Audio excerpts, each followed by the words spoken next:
فاصدع بما تؤمر، یہ ہے وہ آیت۔ اب ڈنکے کی چوٹ علی الاعلان کہیے جس چیز کا آپ کو حکم ہوا۔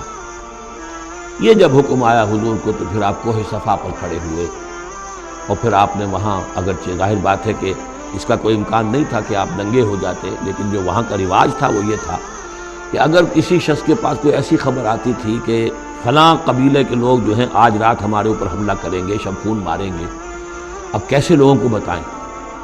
کوئی کمیونیکیشن ماس میڈیا تو ہے نہیں، کیسے خبر دیں، کیا کریں؟ تو وہ یہ کرتا تھا کہ وہ شخص کپڑے اتار کے معذرزاد برہنہ ہو کر کسی اونچی جگہ کھڑا ہو جاتا تھا تاکہ ہر طرف سے لوگ دیکھ لیں کہ ایک ننگا آدمی کھڑا ہے۔ نذیر عریان کہتے تھے اسے، ننگا خبردار کرنے والا۔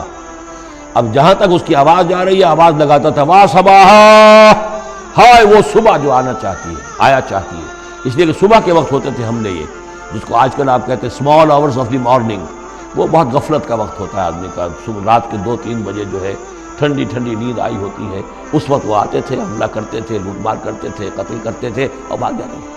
تو وا صباح، ہائے وہ صبح جو آیا چاہتی ہے۔ تو اب لوگ دوڑتے تھے کہ بھائی کہاں کی خبر آئی ہے، کون ہے، کون سا قبیلہ ہے، کس کے بارے میں اطلاع ہے، اطلاع صحیح ہے غلط ہے۔ تو یہ ان کا رواج تھا۔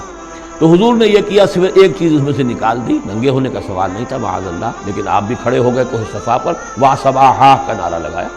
اب لوگ آئے دوڑے، کوئی خبر دی ہے، محمد دینا چاہتے ہیں، کوئی بات ہے، بڑی اہم کوئی بات ہے۔ وہاں آپ نے پھر اپنی دعوت پیش کی۔ تو اسی مجمع میں پھر ابو لہب نے کہا تھا تبا لک لہذا جمعتنا، تمہارے لیے ہلاکت ہو، ہمیں اس کام کے لیے جمع کیا تھا، ہم اپنے بڑے بڑے اہم کاموں میں لگے ہوئے تھے۔ وہ مہاجن تھا، کہیں مہاجنی سود اپنا لین دین کا حساب کر رہا ہوگا بیٹھا ہوا، میں وہ سب چھوڑ کر آیا ہوں کہ کوئی خاص اہم بات تم نے بتانی ہے، لیکن تم نے یہ کیا کیا؟ تو یہ ہے وہ واقعہ، اور اس سے معلوم ہو جاتا ہے کہ یہ سورہ مبارکہ جو ہے اسی دور کی، ابتدائی دور کی ہے۔ فاصدع بما تؤمر واعرض عن المشرکین، تو اب ڈنکے کی چوٹ کہیے اب جو کہ آپ کو حکم دیا گیا ہے، اور ان مشرکوں سے اعراض کیجئے، پرواہ نہ کیجئے ان کی۔ انا کفیناک المستہزئین، یہ جو استہزاء کرنے والے ہیں، تمسخر اڑانے والے ہیں، ہم آپ کی طرف سے ان کے لیے کافی ہوئے رہیں گے، ان کی کوئی مخالفت آپ کا کچھ بال بیکا نہیں کر سکے گی۔ الذین یجعلون مع اللہ الہا آخر، جو اللہ کے ساتھ ساتھ اور بھی الہ گھڑے بیٹھے ہوئے ہیں، فسوف یعلمون، تو عنقریب انہیں معلوم ہو جائے گا کہ اصل حقیقت کیا ہے اور وہ کس طرح کی گمراہیوں میں پڑے ہوئے تھے۔ اب وہ آیت آ گئی جس کا کئی مرتبہ میں حوالہ دے چکا ہوں، اور سورہ انعام میں خاص طور پر وَلَقَدْ نَعْلَمُ، اے نبی ہمیں خوب معلوم ہے، أَنَّكَ يَضِيقُ صَدْرُكَ بِمَا يَقُولُونَ، کہ جو کچھ یہ لوگ کہہ رہے ہیں اس سے آپ کا سینہ بھیجتا ہے۔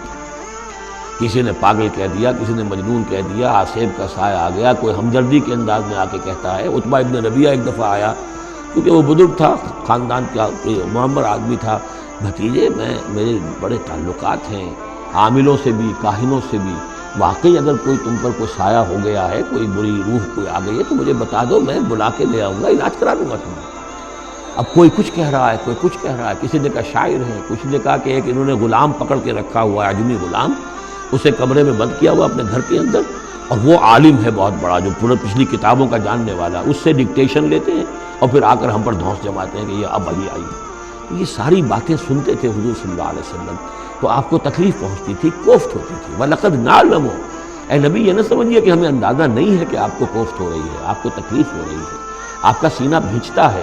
وَلَقَدْ نَعْلَمُ أَنَّكَ يَضِيقُ صَدْرُكَ بِمَا يَقُولُونَ، کہ جو کچھ یہ لوگ کہہ رہے ہیں اس سے آپ کا سینہ بھیجتا ہے۔ فَسَبِّحْ بِحَمْدِ رَبِّكَ، بس اپنے رب کی حمد میں اور تسبیح میں لگے رہیے، تسبیح کیجئے اپنے رب کی حمد کے ساتھ، اسی سے آپ کے دل کو سکون ہوگا، اطمینان ہوگا، اسی سے یہ کہ آپ کے لیے استقامت اور صبر کے راستے جو ہیں وہ کھلتے چلے جائیں گے۔ وَقُم مِّنَ الساجدین، اور سجدہ کرنے والوں میں ہو جائیے، آپ سجدہ کیجئے، تسبیح کیجئے، حمد کیجئے، اپنے رب کے ساتھ تعلق مع اللہ ہے کہ جو ان تمام سختیوں کو آپ کے لیے آسان کر دے گا۔ جتنا اللہ سے اپنے اس قلبی اور ذہنی رشتے کو مضبوط سے مضبوط پر بنائیں گے، اتنی ہی یہ تمام چیزیں جو ہیں آپ پر ہلکی ہوتی چلی جائیں گی۔